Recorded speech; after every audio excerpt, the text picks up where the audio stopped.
Oi, gente, tudo bem? Fiquei sabendo que a matéria da P1 de vocês se estendeu, né? Então, primeiro eu queria pedir desculpa por não conseguir fazer o vídeo das outras matérias que vão ficar faltando, mas eu vou fazer esse último da lista 9 de análise dimensional e semelhança, tá bom? Antes de qualquer coisa, eu só queria agradecer o Spotted, tá bom? Fiquei muito lisonjeada, muito obrigada.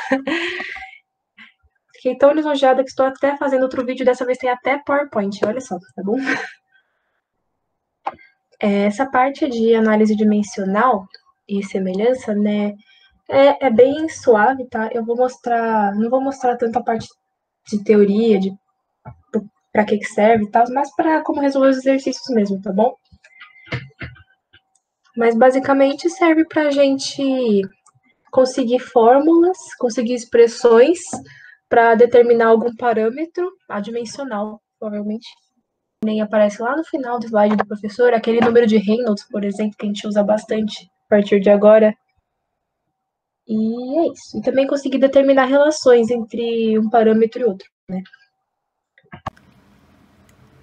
Não, o vídeo não será apenas em PowerPoint. Para que a gente vai usar nessa análise dimensional? São exercícios em que a gente quer determinar uma expressão adimensional para algum termo. Esses termos são grandezas, né? Que é, por exemplo, vazão, velocidade, força, tempo, aceleração, massa, viscosidade, potência, torque, um monte de coisa, tá bom? Que é isso que a gente vai querer relacionar um com o outro. E é o que eu escrevi aqui, ó. Para fazer isso, iremos analisar os parâmetros do quais esses termos são funções. Como que a gente vai fazer essa análise, né? A gente vai olhar para as unidades de medida de cada termo e escrever elas na forma de um conjunto de dimensões fundamentais. O que é isso, né? Por exemplo, massa é quilo. Velocidade é comprimento dividido por tempo. O que mais tem? Força. Força pode ser newton, pode ser quilograma metro por segundo ao quadrado. A gente tem que olhar essas unidades, que é justamente a dimensão de cada parâmetro, de cada termo que a gente está estudando, tá bom? Daí, o que são essas dimensões fundamentais? No caso de FT, né, a gente trabalha com esses dois, que é o MLT e o FLT. O que é isso, né? É um conjunto de fatores, né, de dimensões. O MLT é massa, comprimento e tempo, o M é a massa, o L é o comprimento, o T é o tempo, e aqui, ao invés de massa, a gente tem força, tá bom? Na maioria dos casos, a gente usa o primeiro, que ele é bem mais fácil, né? Mas se tiver alguma questão que tem muitos termos dependentes de força, às vezes é mais fácil usar o segundo.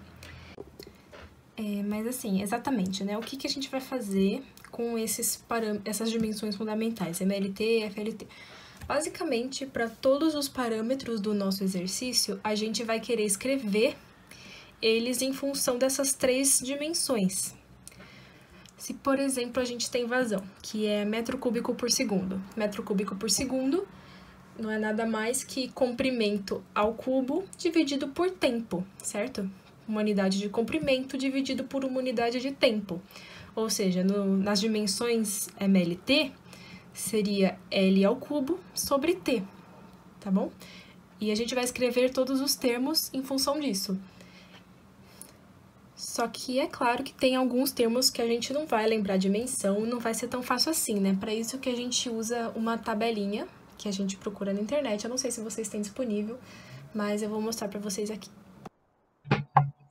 Olha, eu peguei esta tabelinha muito bonita na internet em um site aleatório que eu achei no Google.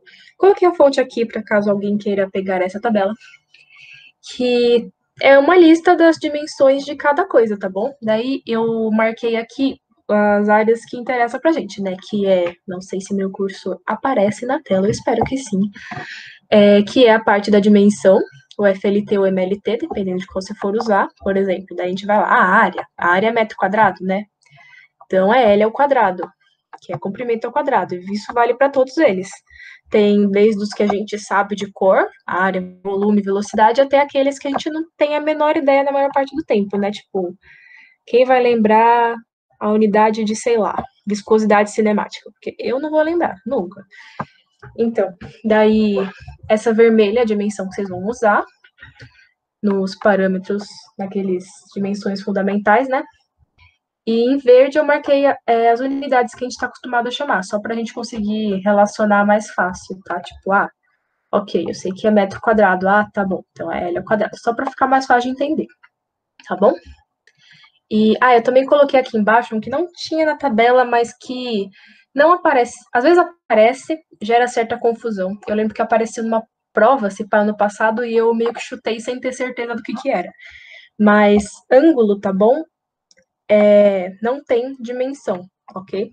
E, portanto, velocidade angular é só a unidade de tempo, tá? Então, é só tempo a menos 1. Que isso aqui, às vezes, a gente não sabe, não aparece na maioria das tabelas. Mas e agora, né? Como é que a gente vai encontrar essas expressões? O método que a gente usa é esse do teorema de Buckingham, sei lá como se pronuncia isso, que eu vou ler em voz alta. Dado uma relação entre n parâmetros, podemos agrupá-los em n-m razões independentes adimensionais, os quais chamamos de parâmetros π. Π ou pisão para os próximos, tá bom? Oh, meu Deus. É π em letra maiúscula. Acredito eu, né? Nunca se sabe. Imagino que não ficou muito claro para quem ainda não tá pegando a matéria do zero. Mas, eu vou explicar melhor o que é esse N, o π e o M também.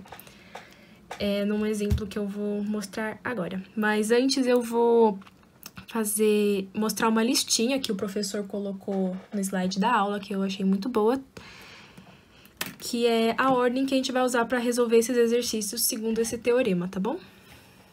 Voltando aqui para o slide, temos a lista do professor, que é assim, né? Primeira coisa, para determinar os pisão. Liste os parâmetros envolvidos N. O que é isso? Ele fala, é a velocidade em função da viscosidade, do comprimento, da massa de alguma coisa, da aceleração da gravidade. Então, esses são os seus parâmetros. Nessa lista que eu falei agora, então, N seria igual a 4, porque são 4 parâmetros envolvidos, incluindo o que ele pede para você expressar em função dos outros, tá bom? Segunda coisa que você faz, você seleciona um conjunto de dimensões fundamentais primárias, que é o MLT e FLT que eu falei antes. Terceiro, liste as dimensões dos parâmetros em termos das dimensões primárias, que é aquela tabela, essa tabela, que eu mostrei antes. A gente vai listar todas as dimensões as grandezas do nosso exercício nas dimensões que a gente escolher, FLT ou MLT. A gente vai fazer isso na matriz dimensional, que eu vou explicar depois no exemplo. Daí depois, selecione da lista um número M de parâmetros chamados de repetentes, que em conjunto incluam todas as dimensões primárias. O que é isso, né? Ou o exercício vai falar, escolha como parâmetros repetentes a velocidade, o diâmetro e a pressão. Alguma coisa do tipo. E daí você precisa usar esses como seus parâmetros repetentes. Ou você mesmo vai ter que determinar isso, tá bom? Às vezes o exercício não pede, daí são várias as respostas. Você pode escolher dentre aqueles que ele te deu a opção, contanto que eles incluam todas as dimensões primárias. Você não poderia escolher, por exemplo, diâmetro, velocidade e vazão como seus parâmetros repetentes. Por quê? Porque só tem unidade de comprimento e unidade de tempo. Fica faltando o M ou o F. Então, você precisa escolher, obrigatoriamente, um conjunto que contemple todas essas dimensões, tá bom? O que é o M que eu tinha falado antes? É justamente o número de parâmetros repetentes que você vai usar, tá bom? Daí, 5. Estabeleça equações dimensionais combinando os parâmetros com cada um dos outros que a gente não usou. Então, a gente escolheu os repetentes e sobraram outros. A gente vai fazer equações que relacionam eles, uma de cada vez, tá bom? Por isso que é N menos M equações. Porque se tem 7 parâmetros envolvidos, a gente vai usar 3 repetentes, sobram 4 que a gente vai ter que fazer relações. Então, é N menos M. O que são essas relações? É justamente os pisão, que a gente vai determinar. Se n menos m for 3, a gente vai ter que fazer essa relação 3 vezes. Vai ter o π1, π2 e π3. Se for 2, vai ser 2 e assim vai. Daí, por último, quando você conseguir uma equação final para cada um dos π's, você verifica se aquele número é dimensional, ou seja, se quando você coloca unidades nele, todas elas se cancelam e ele fica adimensional, que é justamente o processo que a gente está fazendo, tá bom? Agora eu vou mostrar um exemplo para que fique mais fácil de entender o que está acontecendo. Tá, o exemplo que eu peguei é o exercício 1 da lista 9, e eu vou ler o enunciado dele. Ele fala assim: a vazão volumétrica Q, coloquei aqui, Q, através de um medidor de vazão do tipo placa de orifício é função do diâmetro do tubo D, no qual ele está instalado, da queda de pressão ΔP, através do orifício, da massa específica ρ e da viscosidade dinâmica μ do fluido e do diâmetro do orifício D0. Daí ele fala assim, usando D, ρ e ΔP, né? Cadê? Esses três aqui. Como parâmetros repetentes, expressa essa relação na forma dimensional. Beleza. Daí, então, nesse caso, esse exercício, ele já te deu quais são os parâmetros repetentes. Fica mais fácil. Daí, voltando, né, para nossa listinha que eu falei antes. Primeira coisa que a gente tem que fazer é listar os parâmetros envolvidos, que são todos esses que ele falou aqui em cima. Q, D, ΔP, ρ, μ e D0. São 1, 2, 3, 4, 5, 6 N parâmetros envolvidos. Então, nosso N é igual a 6. Segunda coisa na listinha, selecione um conjunto de dimensões fundamentais primárias. É o MLT ou FLT. No caso, não tem nenhuma variável dependente de força, então a escolha óbvia é o MLT, tá bom? Daí, o que é esse R, né? É o número de parâmetros, é o número de dimensões fundamentais que a gente está usando. Então, no caso, são 3. E agora a gente vai fazer a matriz dimensional. Como é que funciona essa matriz dimensional? Aqui, onde está azulzinho, a gente coloca o nosso MLT, tá bom? Ou seja lá qual for o nosso conjunto de dimensões fundamentais, MLT ou FLT. A gente coloca assim, bonitinho, MLT. Daí, aqui, a gente coloca todos os nossos parâmetros, tá bom? Então, a gente coloca lá o Q. E como que a gente vai preencher a matriz, né? Eu vou mostrar aqui do ladinho com a vazão, que fica mais fácil. Vazão é metro cúbico por segundo, certo? O que é isso? Isso é L ao cubo sobre T, certo? Que é o que a gente acharia lá na nossa tabelinha. Ou seja, escrevendo em função desses 3 parâmetros, fica exatamente m elevado a 0, L elevado a 3 e T elevado a menos 1. E são esses os números que vão para a nossa matriz, tá bom? Então, aqui fica 0, 3 e menos 1. E a gente vai fazer isso com todos os parâmetros, beleza? E lá na nossa tabelinha eu grifei aqui os parâmetros que aparecem no exercício, tá? Massa específica, pressão, viscosidade, vazão. Ficou faltando o diâmetro, mas o diâmetro é só comprimento, só um L elevado a 1, mais nada.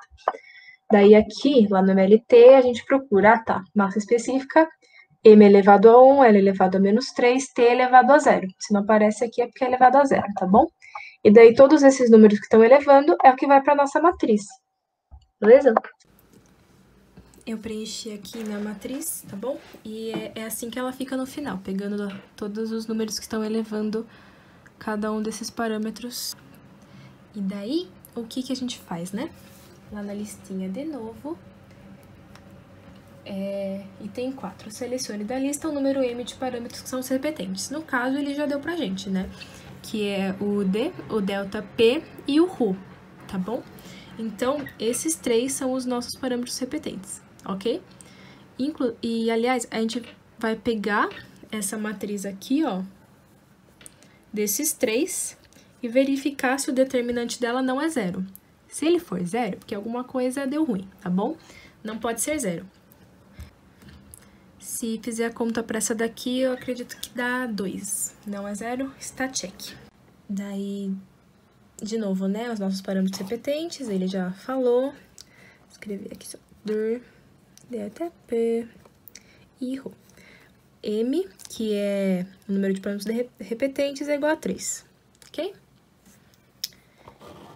Então, passo 5, né? Estabeleça equações dimensionais combinando os parâmetros, que são quantas equações? N menos M. N menos M, 6 menos 3, 3 equações, ok? São 3 grupos π que a gente vai precisar calcular. E agora, né, como que acontece esse processo?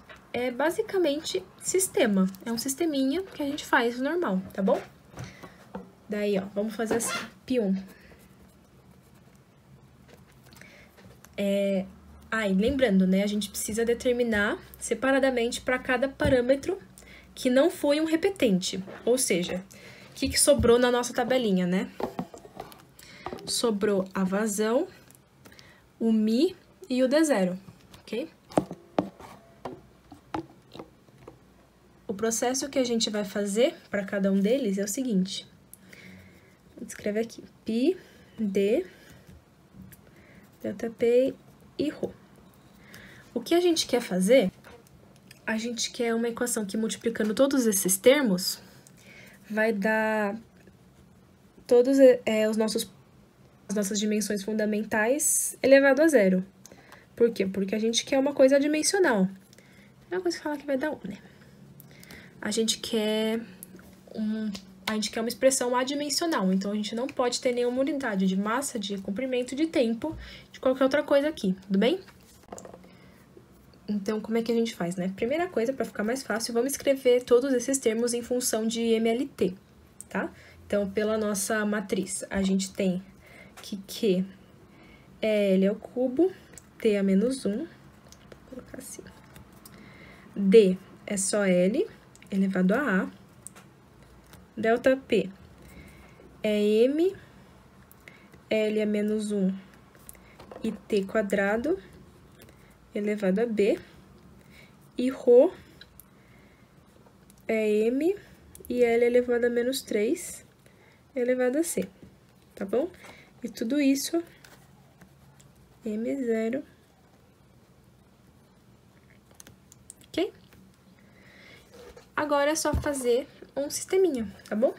Aqui, ó, pro L, pro M e pro T. Então, ó.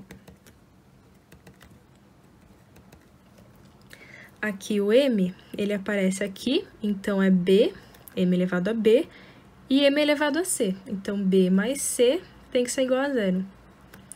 O L, aqui é 3, aqui é A, aqui é menos 1 vezes B, então é menos B, e aqui é menos 3 vezes C, então é menos 3C, tem que ser igual a 0. E, por final, o T, aqui é menos 1, aqui é 2B, e aqui não tem, então isso aqui é igual a 0. E agora é só resolver o sisteminha, tá bom? Resolvendo, a gente chega aqui A, né, igual a menos 2, se eu não tiver escrito nada errado aí, A igual a menos 2, B igual a menos meio, e C é igual a meio, tá bom? Então, a expressão final, como é que fica? A gente tem que π1 é Q vezes D elevado a menos 2 vezes delta P elevado a menos meio vezes ρ elevado a meio, tá bom? Ou escrevendo de forma mais bonitinha, fica com Q raiz de ρ sobre D quadrado raiz de delta P, tá bom? Esse é o nosso primeiro dimensional. Agora, a gente vai repetir esse processo para conseguir π2 e π3 com os parâmetros que faltam, tá bom? Então, π2 a gente faz... Tô vendo de novo na tabelinha ali, ó. A gente vai fazer com o Mi e o π3 com o D0. O que a gente vai fazer, né? Relacionar eles com os parâmetros repetentes de novo. Então, né, depois de fazer as altas matemáticas, a gente chega aqui, π2 é Mi sobre D raiz de ΔP Rho, e o π3 é D0 sobre D. E é praticamente isso. Tem aquele item 6, que é verificar se todos eles são adimensionais. Se você pegar e colocar unidades em cada um deles, você vai perceber que todos eles realmente são adimensionais. E daí a gente dá a resposta desse jeito esquisitinho aqui, ó. π1 igual a esse símbolo esquisito. π2, π3, tá bom? Só que no caso a gente escreve as expressões que a gente chegou aqui, tá? Mas é isso, gente. Desculpa, não deu tempo de fazer outros exercícios que talvez sejam mais complicados que esse. Mas qualquer coisa, podem me mandar mensagem no WhatsApp que eu tento ajudar, beleza? É isso. Quem gostou, deixa o like, se inscreve no canal, é nóis. Boa prova pra vocês, gente.